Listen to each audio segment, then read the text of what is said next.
चलिए अब एक पीएसवी सॉल्व कर लेते हैं। इस क्वेश्चन में आपसे पूछा गया है कि NH3 मॉलिक्यूल और NF3 मॉलिक्यूल इन दोनों में से किसका डायपोल मूवमेंट ज़्यादा होगा और क्यों होगा।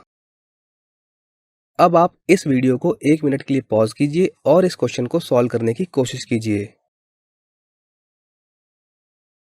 आई होप आपने इस क्वेश्चन को सॉल्व कर लिया होगा, तो आइए इस क्वेश्चन का सॉल्यूशन देख लेते हैं। सबसे पहले बात करते हैं अमोनिया मॉलिक्यूल की। तो ये तो हम जानते हैं कि अमोनिया मॉलिक्यूल NH3 होता है, जिसमें एक नाइट्रोजन एटम होता है, 3 हाइड्रोजन एटम होते हैं और नाइट्रोजन के पास एक फ्री लोन पेयर होता है। और हम ये भी जानते हैं कि nitrogen is far electronegative than hydrogen. और अगर हम अमोनिया की शेप की बात करें तो वो टेट्राहेड्रल होती है, जैसा कि आप यहाँ पर देख सकते हैं। तो यहाँ पर क्या होगा कि जो हाइड्रोजन है उसका इलेक्ट्रॉन डेंसिटी शिफ्ट होगा नाइट्रोजन की तरफ और वो फर्दर शिफ्ट होगी लोन पेयर की तरफ।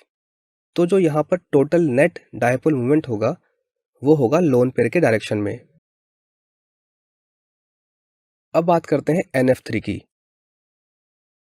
NF3 की शेप भी लगभग अमोनिया की तरह ही होती है, बट यहाँ पर जो मेजर डिफरेंस है वो ये है कि फ्लोरीन नाइट्रोजन से ज़्यादा इलेक्ट्रोनेगेटिव होता है, इसीलिए जो इलेक्ट्रॉन डेंसिटी है वो शिफ्ट होगी नाइट्रोजन की तरफ से फ्लोरीन की तरफ।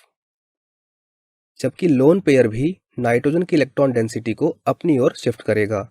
तो इसलिए यहाँ पर दो अपोजिंग फैक्टर हैं। लोन पेयर अपनी तरफ इलेक्ट्रॉन डेंसिटी शिफ्ट कर रहा है, जबकि फ्लोरीन अपनी तरफ। बट जो एक लोन पेयर का इफेक्ट होगा उससे कहीं ज़्यादा इफेक्ट होगा 3 फ्लोरीन एटम्स का। तो इसीलिए जो नेट डायपोल मूवमेंट आएगा, यानी कि जो फाइनल इलेक्ट्रॉन डेंसिटी की शिफ्टिंग होगी वो होगी फ्लोरीन एटम्स की तरफ। इसीलिए आप रिजल्टेंट डायपोल मूवमेंट को यहाँ पे देख सकते हैं कि वो नीचे की तरफ है। और जो उनकी वैल्यू आती है उसको आप यहाँ पे देख सकते हैं। अमोनिया के लिए जो रिजल्टेंट डायपोल मूवमेंट होता है उसकी वैल्यू आती है 4.90 इंटू 10⁻³ कूलम मीटर, जबकि NF3 के लिए ये वैल्यू आती है 0.80 into 10⁻³ coulomb metre. So students, जैसा कि हम यहाँ पर देख सकते हैं कि अमोनिया के लिए रिजल्टेंट डायपोल मूवमेंट की वैल्यू ज़्यादा है, जबकि NF3 के केस में ये वैल्यू कम है। तो चलिए जानने की कोशिश करते हैं कि ऐसा क्यों है। अगर हम अमोनिया की बात करें तो यहाँ पर हम देख सकते हैं कि यहाँ पर जितनी भी इलेक्ट्रॉन डेंसिटी की शिफ्टिंग है वो सारी की सारी एक ही डायरेक्शन में है, और वो डायरेक्शन है लोन पेयर की तरफ। On the other hand NF3 molecule में जो इलेक्ट्रॉन डेंसिटी की शिफ्टिंग है वो दो अपोजिट डायरेक्शंस में है। एक है लोन पेयर की तरफ और एक है फ्लोरीन की तरफ। तो इसीलिए एक इफेक्ट दूसरे इफेक्ट को कैंसिल करता है, और कैंसिलेशन के बाद जो भी रिजल्टेंट आता है उसकी वजह से हमें ये वैल्यू मिली है।